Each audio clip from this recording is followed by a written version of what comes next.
Olá, queridos, muito bom estar aqui com vocês em mais um programa Cabeça para Cima e mais gostoso ainda poder receber a sua mensagem de tantos lugares diferentes aqui do Brasil e até fora do Brasil. A gente com o canal 5.1, canal digital que estreamos aí no final desse ano, estamos cobrindo todo o Rio de Janeiro e é muito gostoso receber a sua mensagem. Portanto, você que está aí na zona sul do Rio, está lá em Niterói, nas áreas onde o canal da Boas Novas não chegava, mas que agora você está vendo a Boas Novas, manda uma mensagem aí para gente. Eu gostaria de saber quem está nos acompanhando, em que locais vocês estão conseguindo receber o canal digital, que a gente sabe que está aí com uma qualidade muito bacana. Você aí de São Paulo, de BH, que está acompanhando a gente, lá do norte, do nordeste do país também, onde por algum momento nós saímos do ar, mas que agora estamos com você novamente, gostaria de poder te mandar um abraço e receber o teu alô através das nossas redes sociais. É muito, muito bom poder estar com você, saber que a gente tem alcançado você e com aquilo que refletimos aqui, podemos abençoar a sua vida. Que o Senhor te abençoe, te guarde, te cubra de graça e de misericórdia todos os dias. E o meu registro que não pode faltar.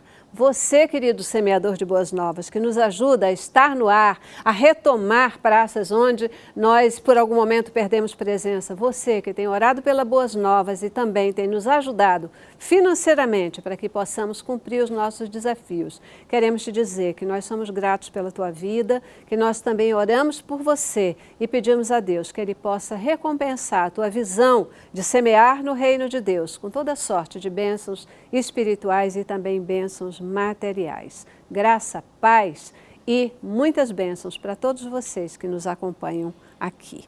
No Cabeça para Cima de hoje a gente vai falar sobre um tema que é bastante polêmico, mas a gente gosta de temas polêmicos de verdade. No Brasil existem no Brasil não, em todo o mundo, existem cerca de 100 milhões de pessoas que são maçons. Eles estão espalhados pelos 5 continentes. E, na verdade, para muita gente, a maçonaria ela faz parte, assim, de um universo oculto, porque pouquíssimas pessoas falam sobre ela. E a gente precisa falar um pouco mais. Nós vamos conversar sobre a maçonaria no Cabeça para Cima de hoje. O que é a maçonaria? Um crente, ele pode ser maçom? E ainda, qual a relação que pode existir entre a maçonaria e os evangélicos? Começamos com o nosso informativo. A origem da palavra maçom está no inglês, que quer dizer pedreiro. Por isso, é forte a crença de que os primeiros integrantes da organização davam duro em canteiros de obras do passado. A lenda mais famosa conta que a origem da maçonaria está na construção do grande templo de Salomão, em Jerusalém, narrada no Velho Testamento.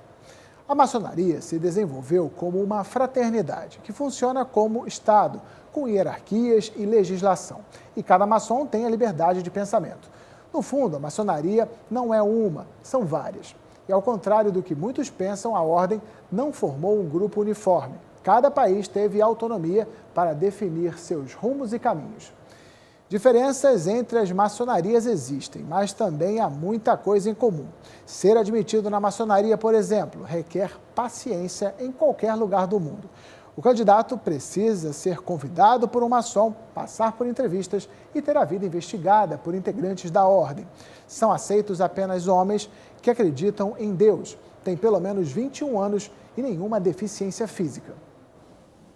É isso aí, um tema, como eu disse para vocês, bastante polêmico. Interessante que quando eu conversava com algumas pessoas dizendo, gente, eu quero falar sobre maçonaria no Cabeça para Cima, afinal é um espaço de reflexão. E muita gente me dizia assim, eu não acredito que você vai falar sobre isso, jamais falaria sobre esse tema. E é por isso mesmo que, então, a gente precisa falar, a gente precisa entender o que é a maçonaria, qual a relação dela com o evangélico. Será que um evangélico ele pode ser maçom? Por que sim, por que não? Quando a gente não entende, as coisas ficam confusas, mas quando há entendimento, há clareza. E, na verdade, uma coisa a gente sabe, o nosso Deus não é um Deus de confusão, Ele não é um Deus que deixa nada aí no escuro. Muito pelo contrário, ele sempre traz luz sobre as coisas. E é isso que nos motiva, especialmente, a falar sobre esse tema. E, gente, claro, vocês sabem que aqui a gente sempre traz especialista. Para conversar conosco hoje, eu tenho Luiz Longini Neto, ele que é pastor da Igreja Presbiteriana do Rio Comprido. Ele também é doutor em Ciências da Religião, professor e escritor. Prazer enorme ter você aqui hoje, pastor. Prazer é meu, Celeste. Isso aí. Uma honra participar desse programa. Isso para falar sobre um tema polêmico, complicado, né? Polêmico, sem dúvida. Mas eu gostei, é a primeira vez que eu estou aqui participando com vocês, gostei do lema do programa, que visa a mudança, a transformação, enfim, mudança de mente. Isso é muito necessário, especialmente para nós que somos evangélicos, protestantes, somos filhos de uma proposta de grande mudança na vida das pessoas e na sociedade. E também do Evangelho, quando Jesus disse que nós temos que nascer de novo. É verdade. Nascer de novo não é só um novo nascimento. Nascer de novo todos os dias, nascer para novas realidades, nascer para o contemporâneo, para o que está aí, né? Então, debater, conversar, abrir a mente, isso faz parte da essência do Evangelho. Muito importante. É verdade. Mudança é essencialmente um novo nascimento. Exatamente. Né? Toda mudança, ela representa isso. um novo nascimento. Né? Essa coisa de você renascer, retomar, repensar, refletir. Ser. Isso aí, sem dúvida. Sem dúvida nenhuma. Muitíssimo obrigada pela sua presença conosco. Também conosco hoje o Rodrigo Coelho, ele que é pastor da Igreja Presbiteriana da Praia de Botafogo e também da Presbiteriana Unida de Piabetá. Ele é mestre em Ciências da Religião, teólogo, professor. Uma honra tê-lo aqui conosco também, pastor. Obrigado, Celeste, pelo convite. Também estou muito satisfeito de estar aqui participando pela primeira vez do seu programa e espero poder, de alguma forma, trazer um pouco de luz, clareza para esse tema tão complexo, né? E polêmico, justamente porque há muita desinformação, há muita informação ruim em algumas fontes e isso, de alguma maneira, prejudica, né, o nosso entendimento acerca do que é a maçonaria. Verdade, né? E começa por isso, não se fala muito, fala-se pouquíssimo e parece que isso faz parte do contexto da maçonaria, né? Ser um negócio assim, cheio de mistério, não se sabe muito, não pode falar, tem um segredo que ninguém pode contar para ninguém. Que história é essa? Olha, eu me atrevo a começar falando do seguinte. Quando estudamos a história do cristianismo, o cristianismo, no primeiro século, logo bem no início, era uma religião iniciática, pelo batismo, tinha determinados ritos e era uma religião secreta também. A tal ponto de que as pessoas comentavam a uma carta de Plínio o Moço, no primeiro século, onde ele diz o seguinte, que os cristãos comem crianças, o corpo de uma criança, que estava relacionado à Santa Ceia, o corpo de Cristo e o sangue de Cristo. Isso está registrado nos anais da história da Igreja. E, de fato, naquela época, o cristianismo era uma religião secreta, primeiramente por causa da perseguição, segundo, por causa dos credos, terceiro, por causa das demais religiões que haviam, movimentos filosóficos. Então, com todo respeito, né, eu estou dizendo assim, nós cristãos já fomos também considerados uma seita herética, sei lá o quê, algo, enfim, secreto.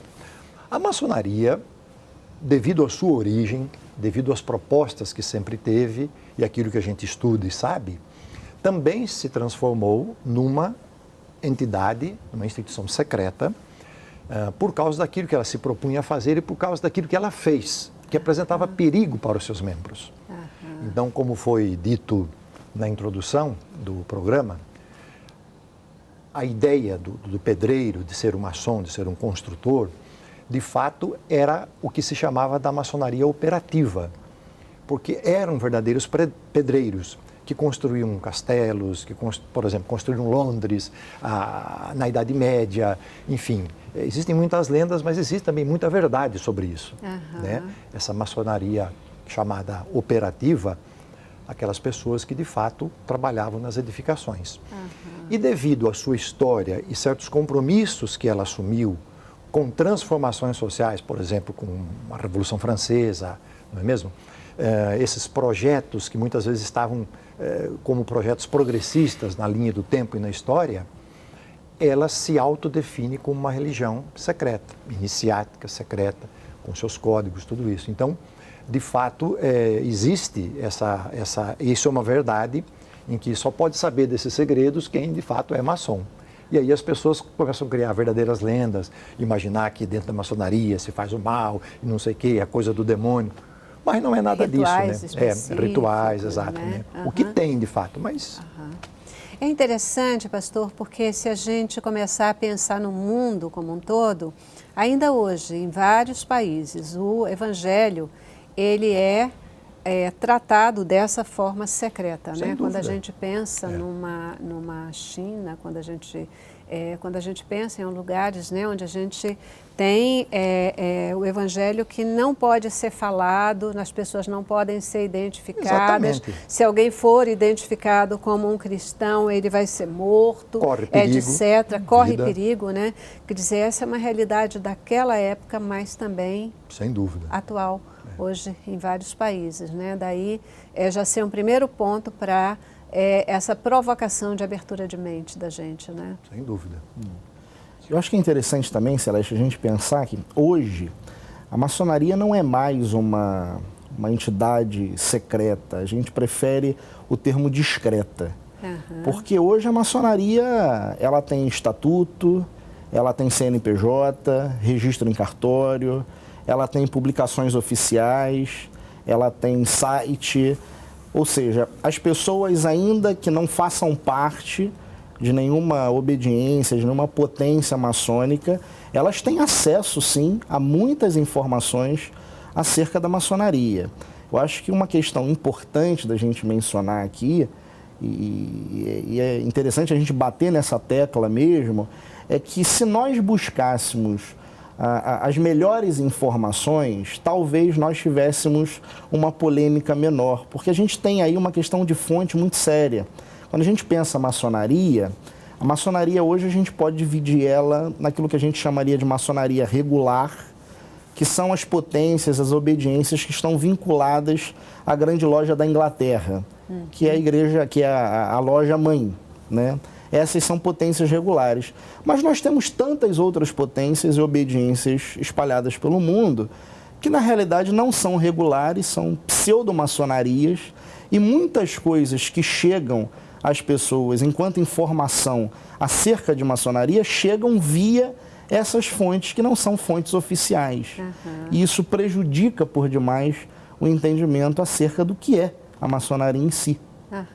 Por exemplo, quando a gente fala assim, o que é a maçonaria, aí já fica uma questão, é uma religião, uma seita, uma ordem, você, pastor, se refere a uma loja, né? A loja é uma similaridade a uma igreja, sim, ou não é?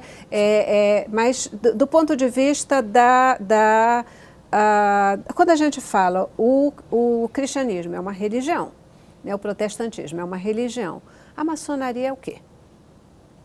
Não é uma religião. Né? A maçonaria é uma fraternidade, né, de homens livres, de bons costumes. E como construtores, na atualidade, somos construtores sociais. Então, eu diria que a igreja, de alguma forma, a religião cristã, ela está preocupada com a elevação espiritual do homem. A maçonaria se preocupa com a elevação moral, né, do ser humano. Então, ela é religiosa no sentido de possuir um rito ou vários ritos. Isso é uma coisa também importante. Quando a gente fala de maçonaria não é algo homogêneo, né, é muito heterogêneo. Então, nós temos muitos ritos dentro da maçonaria. Então, ela é religiosa nesse sentido de possuir ritos, de exigir dos seus membros a crença num ser superior, criador do universo, e também na imortalidade da alma. E é interessante pensar que essas exigências, elas surgem a partir de documentos que foram escritos por maçons que também eram cristãos.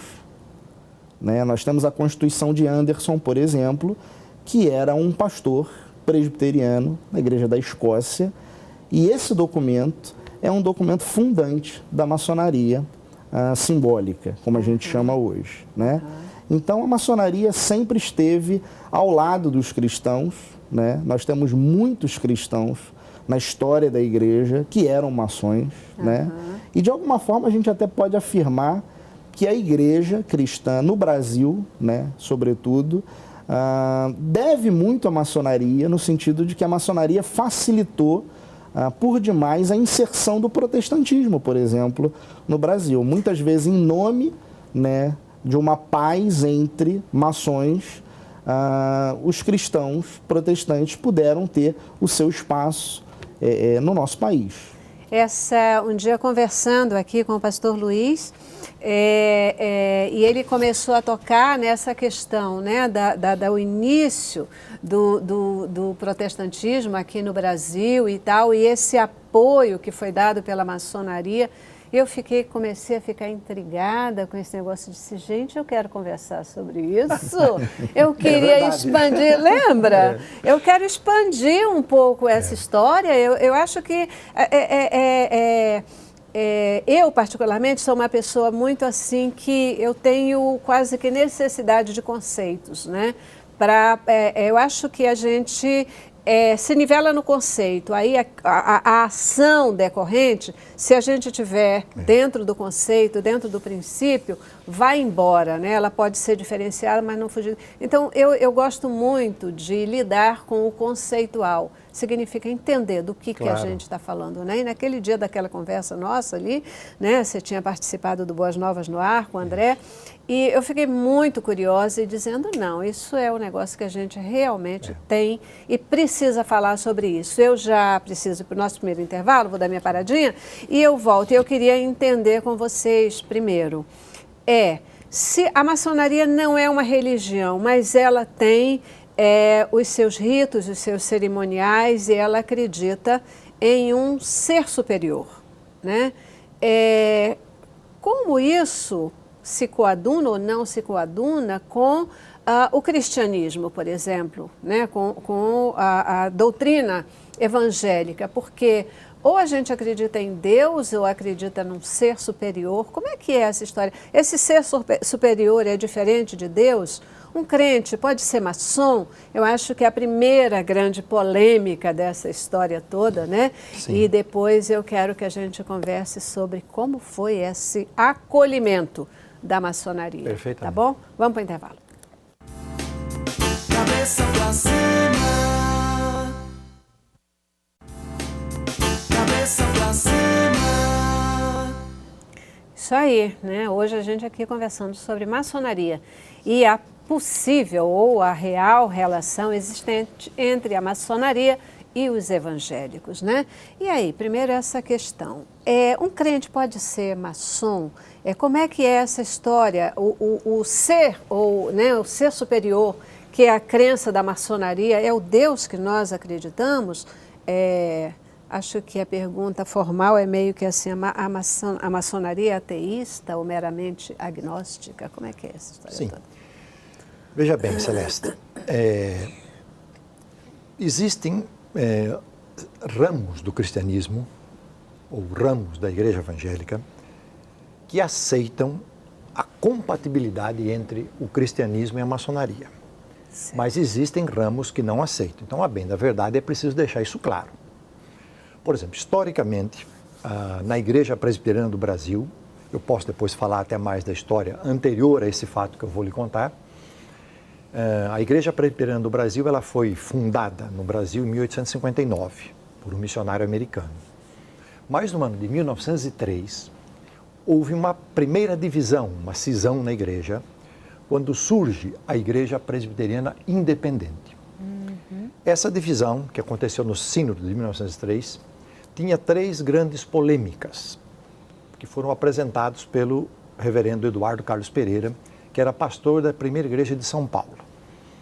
A primeira se referia ao problema dos missionários que estavam no Brasil, que eles recebiam o salário mais alto que os pastores brasileiros, etc. e tal. A segunda tinha a ver com a questão da educação, que estava relacionada ao Mackenzie, em São Paulo. E a terceira tinha a ver com a questão da maçonaria. Ou seja, o reverendo Eduardo Carlos Pereira defendia a tese de que não poderia haver compatibilidade entre a maçonaria e a igreja cristã, a igreja presbiteriana. Os missionários que estavam participando daquele sínodo, vendo essa polêmica, inverteram a pauta, porque praticamente todos eles eram maçons, e houve uma votação em que a Igreja Presbiteriana do Brasil aceitava a maçonaria.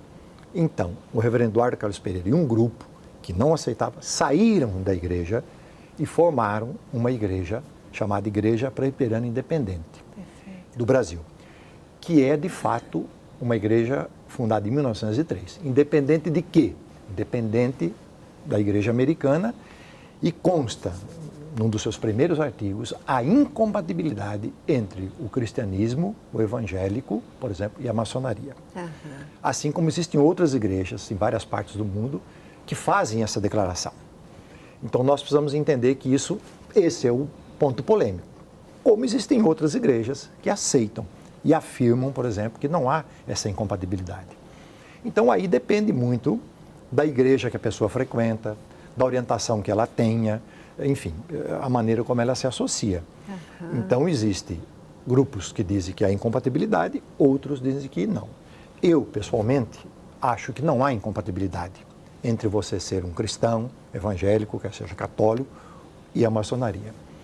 Uma das críticas que muitas vezes o evangélico faz é que, na realidade, dentro da maçonaria, ou seja, quando as pessoas se congregam nas lojas, ela é uma fraternidade e aceita-se pessoas de todos os credos.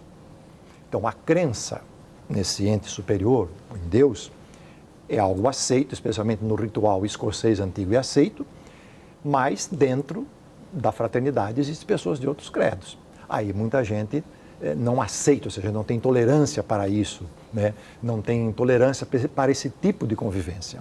Uhum. Então, aí, historicamente, isso precisa ser estudado, né? Na medida que não é uma religião, então ali podem ter todos os credos e cada um vai seguir o seu credo da sua forma específica, né, dentro dos princípios, regras, etc. Seria um caminho de compatibilidade, né, dessa questão. É interessante porque a maçonaria ela fica muito ligada, e talvez daí essa coisa da rejeição, a rituais satânicos, né? Às vezes as pessoas falam até em rituais satânicos da maçonaria, talvez por causa dessa questão mais oculta, mais seletiva. Fala pra gente um pouquinho a respeito disso. Eu vou colocar várias questões juntas, porque aí você pode discorrer um pouquinho. Por que, por exemplo, na maçonaria não é permitido mulheres, né? Só homens, num tempo que a gente vive, que loucura, né? Por que, por exemplo, só podem ser pessoas que não tenham nenhum tipo de defeito físico, etc., numa época de tamanha inclusão social que se fala, a gente pensar em exclusão dentro de um grupo, isso é um tanto quanto estranho. E essa questão, por quê? Tão vinculada a rituais satânicos, pelo menos na mente das pessoas, isso, né? Senso comum.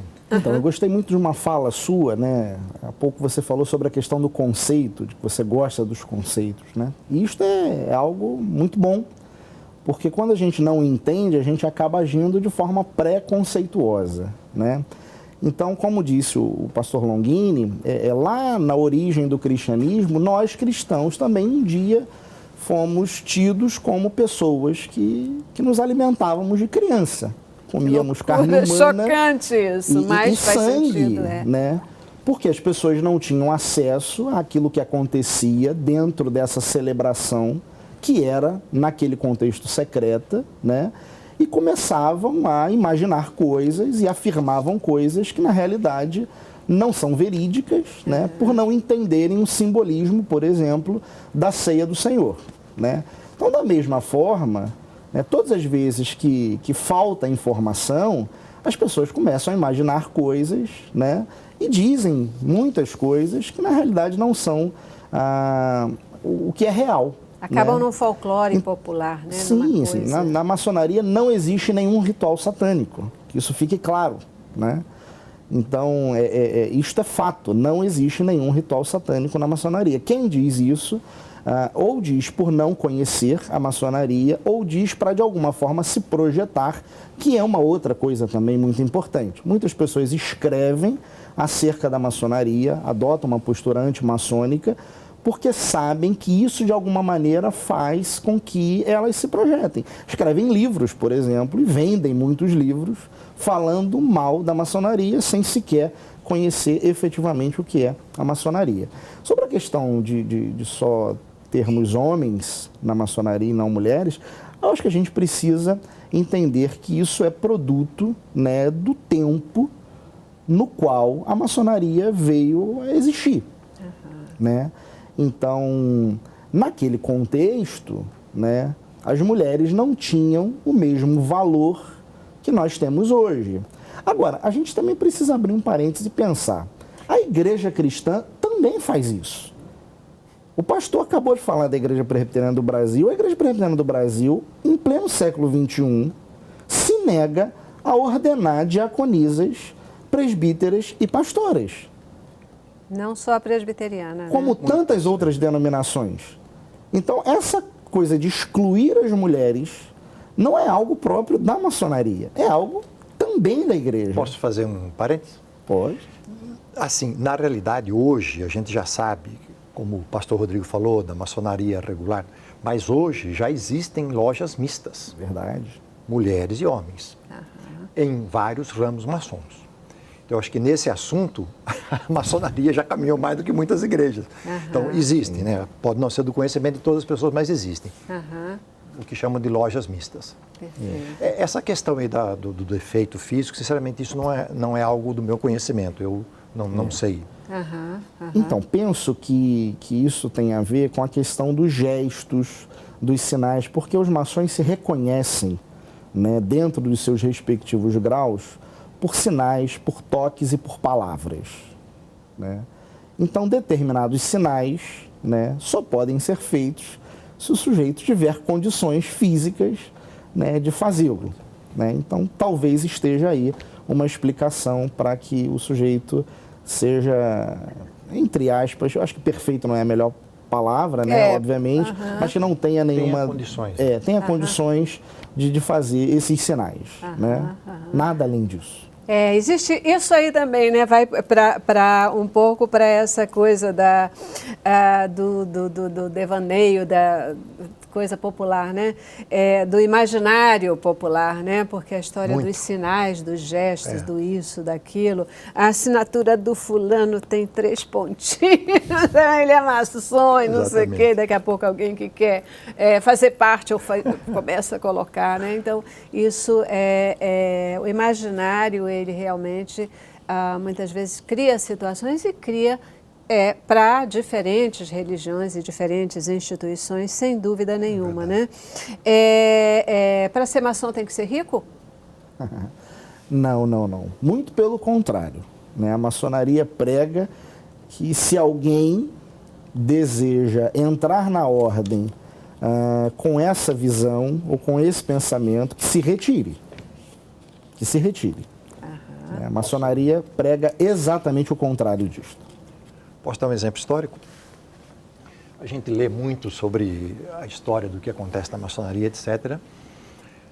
Na época em que Lyndon Johnson era o presidente dos Estados Unidos, havia um jardineiro da Casa Branca que era negro. Nessa época, os negros dos Estados Unidos ainda sofriam a segregação racial, né? Estamos falando do grande movimento de Martin Luther King Jr., pela libertação, pelos direitos civis. O presidente dos Estados Unidos frequentava a mesma loja maçônica que o jardineiro da Casa Branca frequentava. E o grão-mestre da loja maçônica era o jardineiro da Casa Branca e era negro. Então, quando eles entravam no trabalho da loja maçônica, ali o jardineiro era o grão-mestre. E o presidente ficava sentado lá como um membro normal. Numa boa. Numa boa. Então é o seguinte, de fato, a maçonaria o que propõe é exatamente o contrário, né? Exatamente o contrário. A maçonaria propõe inclusive um sistema de ajuda às pessoas em necessidade muito forte. A maçonaria é uma entidade filantrópica e ajuda muita gente. Estou falando isso no Brasil, também no exterior. É algo que as pessoas até nem imaginam que é feito de maneira também secreta ou discreta, como disse o reverendo Rodrigo. E aqui no Brasil, esse relacionamento em termos de autoridade também funciona? Porque aqui no Brasil, todo mundo gosta muito de dar carteirada, né? Então, o pessoal que tem qualquer tipo de posição, status, etc., até quando vai numa coisa lá da lei seca, acha que está bêbado, mas dá lá e diz, eu sou isso, então... Não vou me submeter, mas na maçonaria, mesmo aqui no Brasil, isso também fica nesse patamar de respeito às hierarquias, etc., ou aqui é mais complicado um pouquinho? É só uma curiosidade que me bateu agora. Então, Celeste, a maçonaria prega a humildade, né? Isso faz parte desse processo de evolução do ser humano, né? A ideia que se tem desde o primeiro grau, né, de que os maçons são aprendizes, né, e eternos aprendizes, e que precisam passar por esse processo de evolução. É uma pedra bruta que vai sendo desbastada, polida, e o valor, né, humildade, é algo muito cultivado na maçonaria. Então, se existem pessoas que agem dessa forma, agem contra aquilo que aprendem dentro das suas respectivas lojas. E aí é óbvio que nós temos maçons ruins, como temos cristãos ruins. Instituição. Né? Então, é algo próprio do ser humano. Né? Na maçonaria, costuma-se dizer que trata-se de um profano de avental. É alguém que foi iniciado, né? Mas que não evoluiu, como a ordem deseja que esse sujeito evolua, moralmente.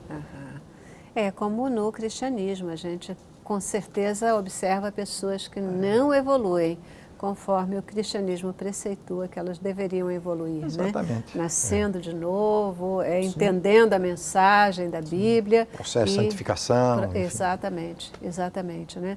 É interessante porque, uma outra questão aqui, né? Você está falando, e a gente está falando da maçonaria, essa relação com a pedra, né? Vindo da questão. É verdade isso?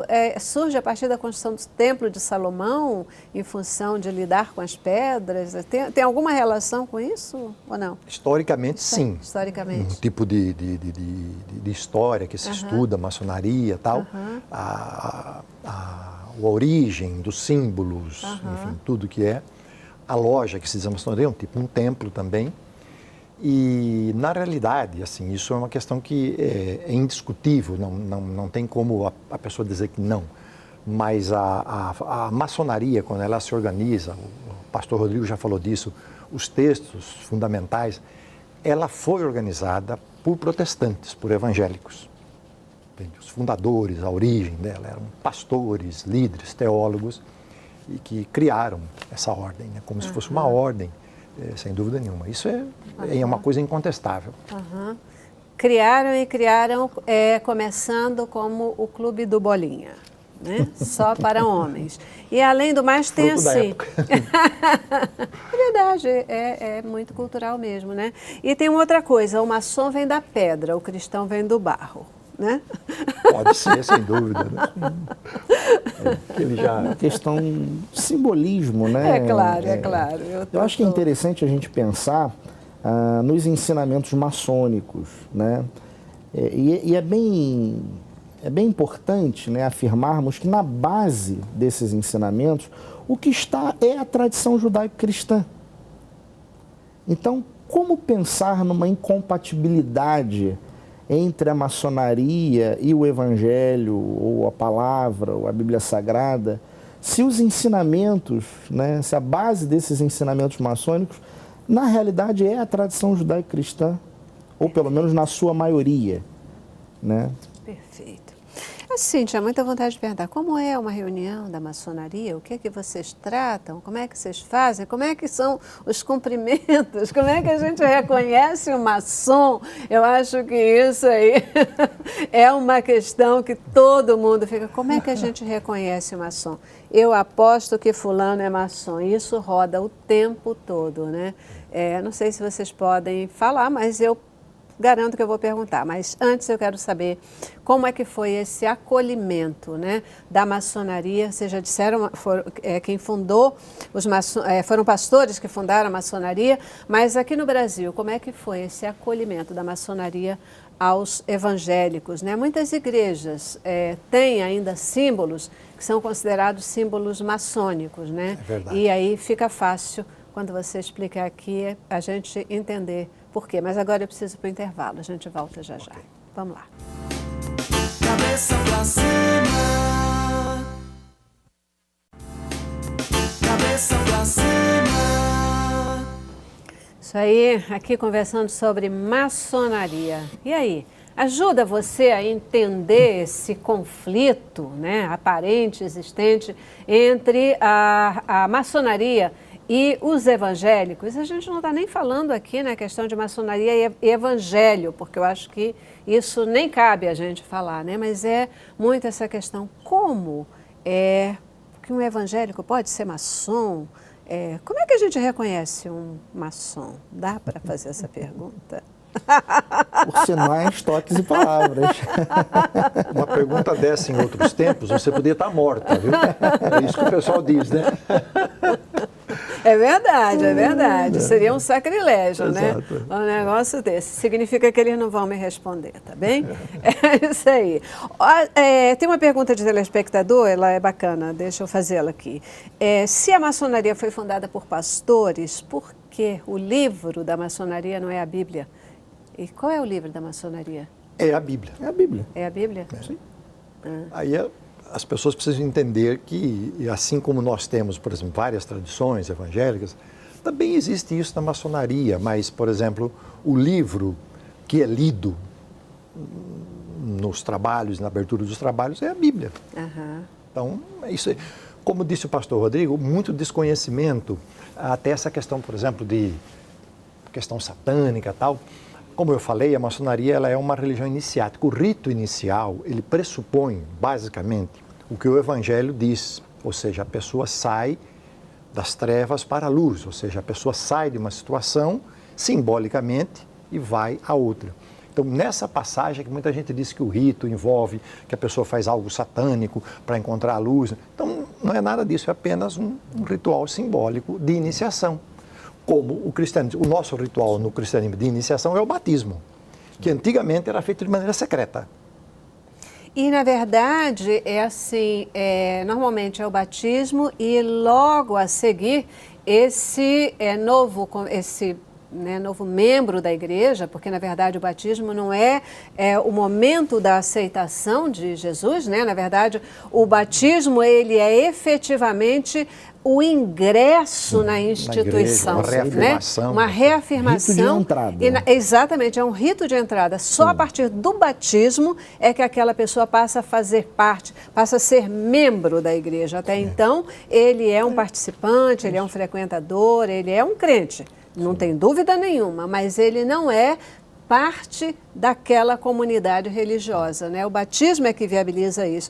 E é o batismo também que vai fazer e vai autorizar a pessoa a participar, por exemplo, da ceia do Senhor. Depois do batismo, também se tem um ritual de agora eu posso tomar a ceia, né? Comer do pão, beber porque do faz vinho. parte, participa do sacramento. Faz parte, exatamente. E outras coisas, aí ele se torna um membro, ele tem responsabilidades, ele responde por questões na igreja, ele pode ser, por exemplo, um tesoureiro da igreja, pode ser um líder, exatamente nesse sentido. E esse simbolismo está lá na maçonaria também, né? No rito de iniciação. A ideia do morrer para nascer agora como um iniciado, né? A luz que tantas vezes aparece aí nas polêmicas, né? Tem a ver com conhecimento, com saber, né? Que retira esse homem das trevas, da ignorância. É tão somente isso. Não há nenhuma incompatibilidade entre o evangelho, a fé cristã e o desejar a luz do conhecimento, do saber. Que está ali colocado. É uma dimensão filosófica. Muitas vezes, né, quando a gente se reúne em diversos grupos, às vezes grupos de estudo, grupos de amigos, grupos de liderança, para tratar sobre temas refletir sobre determinados conteúdos que possam trazer edificação, orientação, desenvolvimento de capacidades, habilidades, etc., né? Fortalecimento de conceitos para usar no dia a dia da vida, do trabalho, de equipes, etc. Aqui mesmo nós estamos indiretamente tratando de um tema que é a questão da contextualização das nossas instituições, das nossas igrejas, né? Por exemplo, Celeste, nós vimos, antigamente não se falava dos direitos das mulheres, né? Os direitos civis, a questão ecológica, enfim, hoje nós temos esses valores que são valores que se coadunam com o reino de Deus, né? São valores que a gente percebe que até Jesus se preocupou, só que uma época as nossas igrejas e a sociedade não tocava nesse ponto. Então hoje nós somos desafiados a isso. O respeito à mulher, o respeito à dignidade do ser humano, né? Enfim, tudo isso são coisas de um certo tempo para cá. Que Jesus já batalhava na época dele, mas só agora a gente começa a ver no mundo, né, uma abertura para isso. Gente, olha só, eu quero falar sobre essa inclusão e sobre esse acolhimento da maçonaria aos evangélicos. Tem um monte de pergunta, mas eu vou focar nisso, senão não vai dar tempo mesmo de eu fazer tudo, então vamos lá para o seletivo. Como é que é esse acolhimento? Vamos lá. Veja bem, nós tivemos na história da inserção do protestantismo no Brasil, inicialmente 3 grandes momentos. O primeiro, em 1555, com a chegada dos franceses aqui na Baía da Guanabara e os holandeses no 1630 no Recife. Algo na época da colonização. Depois, em 1823, que chegam os imigrantes alemães, a igreja luterana, etc. e tal. Mas o protestantismo que se insere no Brasil, que permanece, é o que chega a partir de 1850. Igreja Presbiteriana, 1859. Então, são os presbiterianos, batistas, metodistas, congregacionais e episcopais. Esse protestantismo vem dos Estados Unidos. E depois, numa segunda época, a partir de 1900, os pentecostais, etc. Eu ousaria a fazer uma afirmação aqui também muito polêmica, mas eu faço com conhecimento histórico. Depois de Deus, da ação de Deus, esse protestantismo de 1850 para frente só se inseriu no Brasil graças à maçonaria. Sem dúvida. Foi a instituição que Deus usou para que... Porque os protestantes, os evangélicos que aqui chegaram, nós não tínhamos o reconhecimento da religião, era o império. A Igreja Católica Apostólica Romana era a igreja oficial. Então, os maçons abriram suas lojas para que pastores e missionários fizessem as primeiras pregações. Os maçons se uniram aos protestantes e ao Partido Republicano na proclamação da República. Então, nós temos inúmeros casos. Há um caso bem concreto que eu, quando dou aula de História da Igreja, falo aos meus alunos. Perto da cidade de Campinas, São Paulo, há uma cidade chamada Americana e logo do lado uma cidade chamada Santa Bárbara do Oeste. Nessa cidade, Santa Bárbara do Oeste, há um cemitério chamado Cemitério do Campo. A cidade americana chama-se Americana exatamente porque muitos americanos chegaram, eram do sul dos Estados Unidos, eram escravagistas e fizeram ali grandes fazendas, etc. e tal. Neste cemitério do campo, você visita ali e encontra basicamente todos os túmulos com símbolo maçônico. Então, eram todos maçons que vieram dos Estados Unidos, inclusive os primeiros missionários. Quando o ex-presidente dos Estados Unidos, Jimmy Carter, esteve no Brasil, ele visitou esse cemitério do campo. Então, lógico que houve influência, as igrejas na época aceitaram, e eu diria, talvez isso seja algo muito contra a maçonaria, porque a maçonaria participou da independência do Brasil. A maçonaria participou da derrubada do Império. Para derrubar o Império e proclamar a República, 3 forças se uniram, protestantes, maçons e o Partido Republicano, na luta. Então, para derrubar o Império e proclamar a República. Nesse momento, a maçonaria e os protestantes, por exemplo, se tornaram elementos progressistas da sociedade, como a maçonaria esteve também à frente da Revolução Francesa. Por esse fato, talvez, ela receba tanto ódio de muitas instituições que são conservadoras. O Papa, por exemplo, Leão XIII, perseguiu a maçonaria, a Igreja Católica, nesse sentido. Exatamente as estruturas mais conservadoras da sociedade ou religiosas acabam vendo na maçonaria esse elemento que era muito progressista, não sei se hoje ainda é, esse elemento perigoso. E aí criticam. Mas há uma profunda relação entre a inserção do protestantismo brasileiro, da Igreja Evangélica, e essa união com a maçonaria. É uma palavra que muitas vezes se associa à maçonaria, é conspiração. Exato. Né? De conspiradores estão ali para derrubar a república, para derrubar o império, para fazer não sei o quê, para fazer não sei o quê. E aí cria também esse tipo de impacto, né? Impacto social, impacto de mobilização e causa toda essa questão. Né? Então, Celeste, é uma questão importante, né? Eu estava aqui ouvindo o pastor. Se nós pensarmos hoje nos países mais, com um número de maçons maior, né? Nós estamos falando exatamente dos países protestantes. Estados Unidos, por exemplo, é o grande país com um número maior de maçons no mundo, né?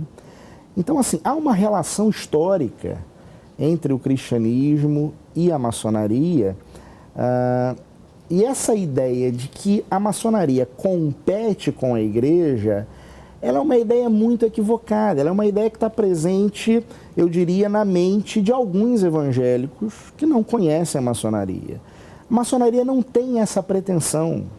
Ela, por não ser uma religião, ela inclusive estimula que cada membro, né, esteja lá na sua religião, pratique a sua religião, cultive lá a sua espiritualidade. Isso é algo que se defende, que se prega, que se ensina dentro da própria loja maçônica. Então, essa ideia de uma competição entre maçonaria e a religião, né, do sujeito que faz parte da loja, ela não existe.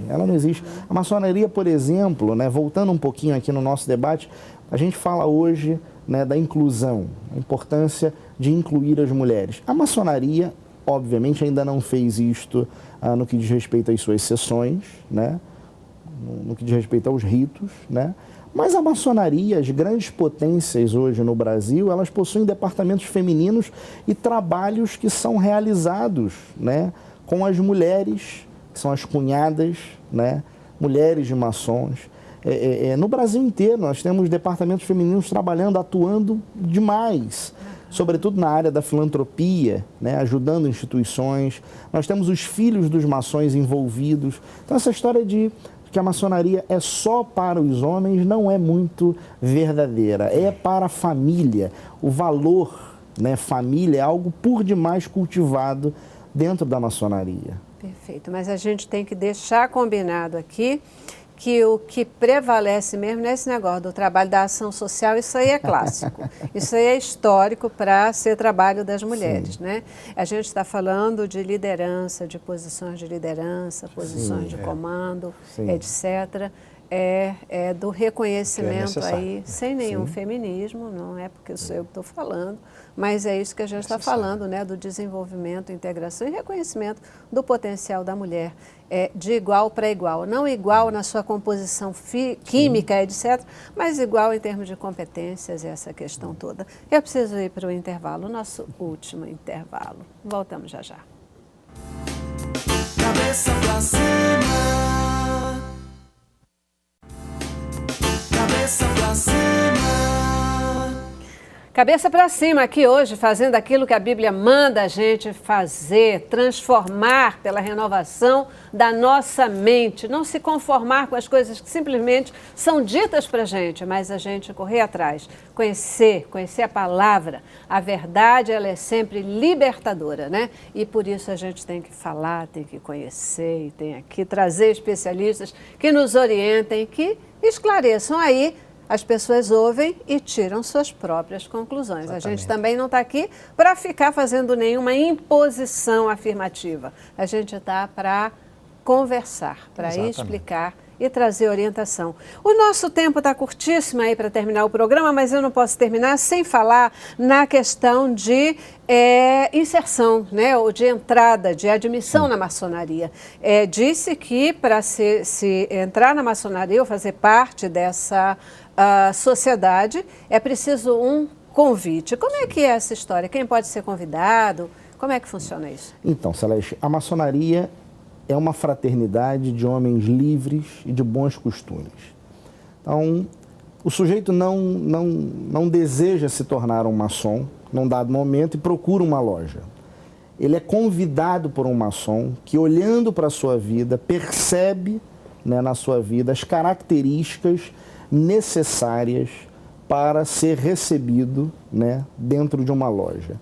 Então esse sujeito ele é convidado e ali nesse convite ele vai ouvir de um maçom um pouco acerca do que é a maçonaria, né?